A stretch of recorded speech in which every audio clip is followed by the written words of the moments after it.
Hey guys, when I first started homeschooling, one of my biggest concerns was, what do I do when my kids go beyond my knowledge? Especially in math. That was my big concern. I thought, I like math, I enjoy doing it, but what if I'm not a good teacher? And what if I can't remember all of this stuff? And what if I just don't feel like doing it again because I graduated and I don't want to have to do math anymore?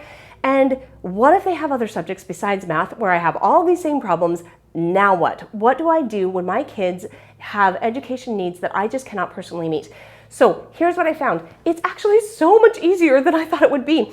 You do not have to teach everything to your kids. You probably shouldn't. There's so many things that our kids are going to be interested in. I have a kid who's interested in marine biology and wants to go scuba diving. Guess who's not going to go with him?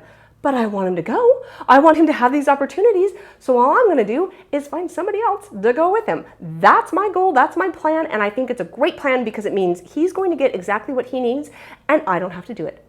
Win-win. So that's basically what you do, is when you get to the point that you cannot do it or you're not interested in doing it, you find somebody else to do it, get tutors. So here's the thing, where do you get tutors? Every time people would say, just get a tutor, I thought, is there a pool of tutors that I can just go interview people? I have no idea. How do I find tutors?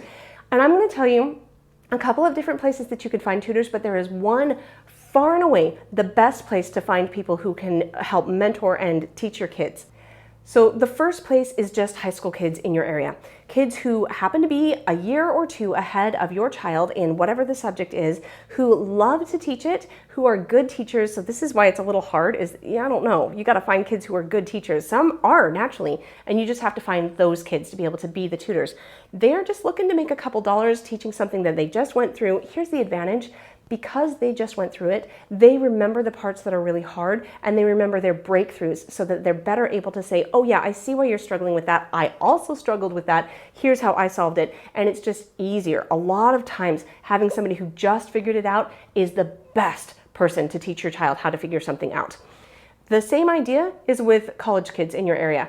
Community college, it could be a four-year college, whatever. Just go to your college and see if there are any kids there who are interested. I would just go to maybe the department head and say, do you have any kids in the math department who are looking to make a few bucks by tutoring kids? There you go. Or Google it. They're probably advertising online. So those are great options, and I'm not in any way saying don't do them. I've never tried them. I've heard people have a really great experience with them, but the reason I haven't tried them is because there's a way better option, and that is the people you know.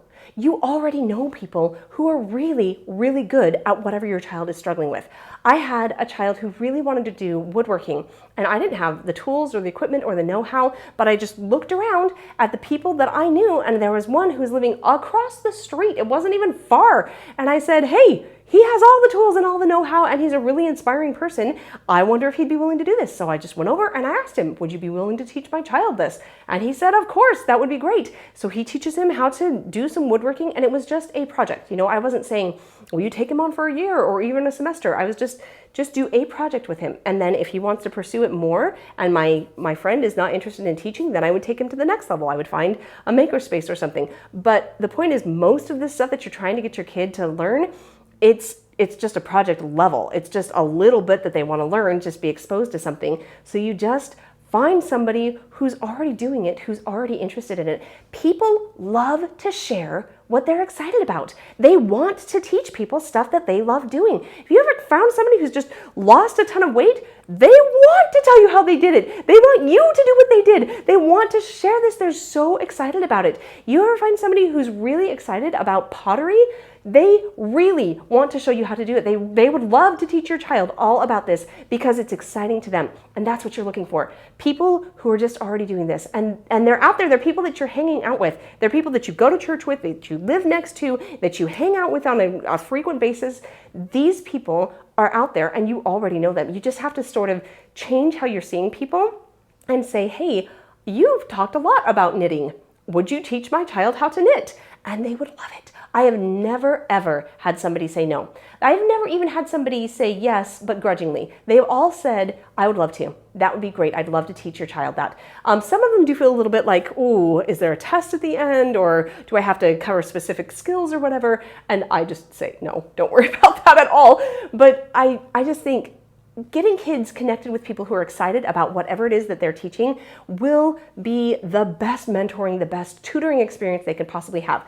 Now, if you're talking about things like math, I don't know that I've ever had a neighbor or a friend that I think, wow, you're just such a great math teacher, you should teach my child. I've had much better luck with that in a homeschool co-op, that you are gathering other moms and you're discovering that there are just some moms who like math and they would love to teach math to your child while you teach art or whatever you're good at. You teach that to their kids and then you just kind of do a swap thing. That's another great place to find mentors, especially when you're dealing with kind of the academic type skills like math or reading. If you really need some help teaching your kids how to read, a co-op is another great place to be able to trade services like that.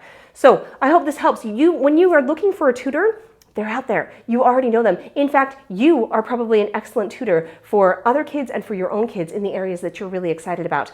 So just being aware that people have passions and they have things that they just naturally want to share, and tapping into that can make you be the best mentor for your kids because you're gathering up the best other mentors for your kids to be able to teach each of these individual things. You're doing a great, great job. You're doing a fabulous job as a mom and as a dad. It is so important. Keep it up. There's just nothing more important than this. There's also maybe nothing harder than this, but you're doing a fabulous job and you're doing much better than you think you are. Keep it up, and I will see you on the next one.